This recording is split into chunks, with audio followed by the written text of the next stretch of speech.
Hi guys, I'm Guillaume Voghul, I'm World Team Producer on Batman Arkham Origins, and you're watching Eurogamer.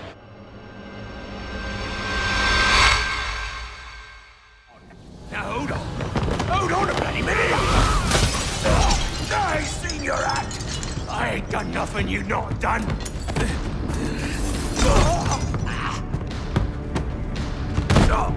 Black Mask, put a bounty on my head.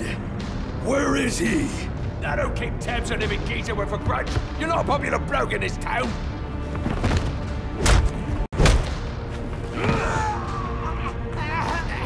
You're running out of time. I'm Batman! I'm not really Batman. I'm Ian Higton, Eurogamer's YouTube editor, but I do have a nice utility belt. I keep my screwdrivers and even a spanner in it, which is lovely. So, there were loads of awesome games on show at this year's Eurogamer Expo, with one of the fan favourites being this game, Batman Arkham Origins. Wandering around the Batman booth at Earl's Court was none other than Guillaume Voghul, one of the game's producers, so I grabbed him and asked him some questions, in front of a camera, because it'll be a dark night when I miss an opportunity for an interview, I tell thee. It appears the game is over before it even begins. I'm not playing games, Slade. Batman Arkham Origins, it's the origin story of Batman. It's 2 years in his career. He's really used to dealing with thieves, with drug dealers, but now on Christmas Eve, Black Mask decided to put a 50 million bounty on his head. And that bounty attracts a lot of the worst, deadliest assassins in the world. 8 of them. Among them is Deadshot, Deathstroke, so really bad guys. And it's Batman that's going to learn to deal with these guys because he's never had such a level of threat after him. And he's going to have to deal with them and make sure Christmas Eve goes all right. Arkham Origins is set 5 years before the first game, Arkham Asylum. Was it hard for you guys to keep the story in canon with the series? It felt good for us to do an origin story because it provided kind of a clean slate narratively to explore what Batman was like in his youth. So what you're going to encounter is an inexperienced, raw Batman that is going to have to learn to know these villains. It's his first encounter with the Joker, so that's a really interesting relationship to explore. And with a lot of other villains, it's going to be the first time he's going to see this level of threat. So definitely, it's something interesting to go and explore. So how does this affect his arsenal? He hardly had any gadgets or weapons at the start of Arkham Asylum, so in Arkham Origins, will he have even less? That's always one of the big questions. We really wanted to stay true to the core of Batman. Great fighting, great exploration, and even if narratively sometimes, historically, sometimes it didn't make sense for him to have his gadget that early, we decided gameplay comes as king, gameplay comes first, and we really want to give the player the best combat experience, and so we decided to go with that and evolve it a little bit further. So you're going to get additional gadgets and additional moves that Batman is going to be able to perform that are going to help him take down those villains.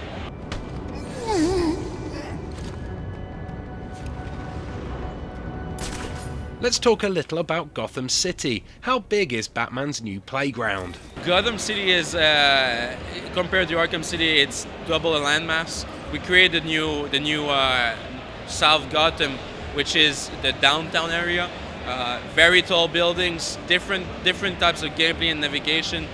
You're gonna fight bad guys on very high rooftops, and you're gonna explore canyons made by buildings, so go between 2 buildings flying. It gives a very different perspective on the game. Is the Arkham portion of Gotham City a copy and paste job from Batman Arkham City, or has the area been totally redesigned? You're gonna recognize it, but it's completely revamped, and there's also the Christmas Eve layer above it. It's actually sometimes difficult to recognize it, and we wanted to go down that route to make sure the game still is fresh and gives player the opportunity to explore in different areas. You've introduced random events all around the city. Can you explain what these are for? Random events is we wanted to have a taste of what Gotham City really is like under chaos. So you have all these big assassins that are after you, but at the same time, all the thugs and the petty criminals are not in vacations. So you're gonna turn around the corner and see people beating up cars or beating up an ATM or taking hostages, and this is really to give more life to the city.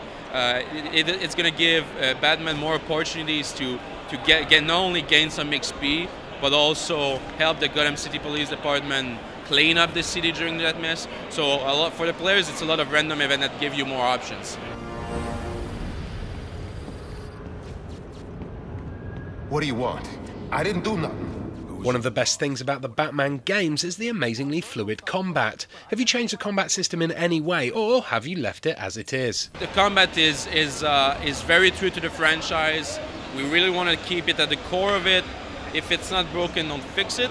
And we changed a little bit here and there just to feel that Batman is a bit more bigger, a bit more brash, a bit more tougher.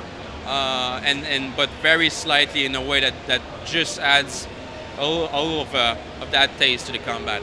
There is now XP in the game. How do you get it, and what is it used for? Each encounter in Arkham Origins is graded. You can have score A, B, C, D, and it's going to analyze how you did in the combat, in a certain fight, which gadgets you used, how difficult was the fight, and that gives you less or more XP. So let's say you have 5,000 XP points. If you did well, you might receive an additional 5,000 above that. And this XP is going to allow you to upgrade your weapons, upgrade your gadgets, upgrade your skills, and it's going to give Batman more tools to defeat the villains. And will any of this XP be available to use in the Batman Arkham Origins multiplayer mode? No, we kept it separate. We wanted to make sure Splash Damage has their own space to develop their multiplayer, and that we could have our independence develop the best single-player campaign possible. Now you best listen, Falcone. Because this is the last time I'll ask. Now, I read you had a DLC skin available based on Adam West's costume from the 1960s TV show. Is that true?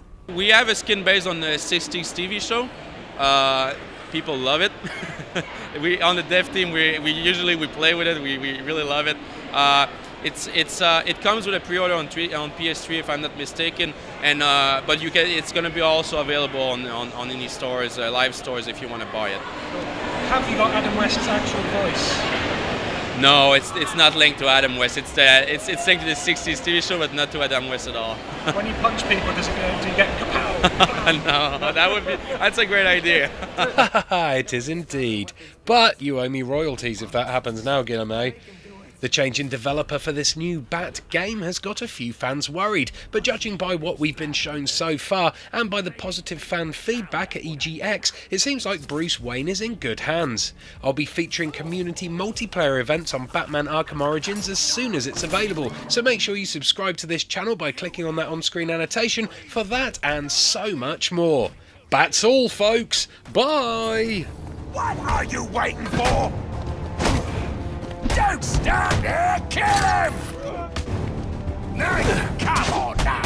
Remind me why I pay you, ponces! Wait! Punch him in the face! Kill him, you bloody wankers! Are you waiting for a personal invitation? Kick his arse, you numpty brats! What are you waiting for?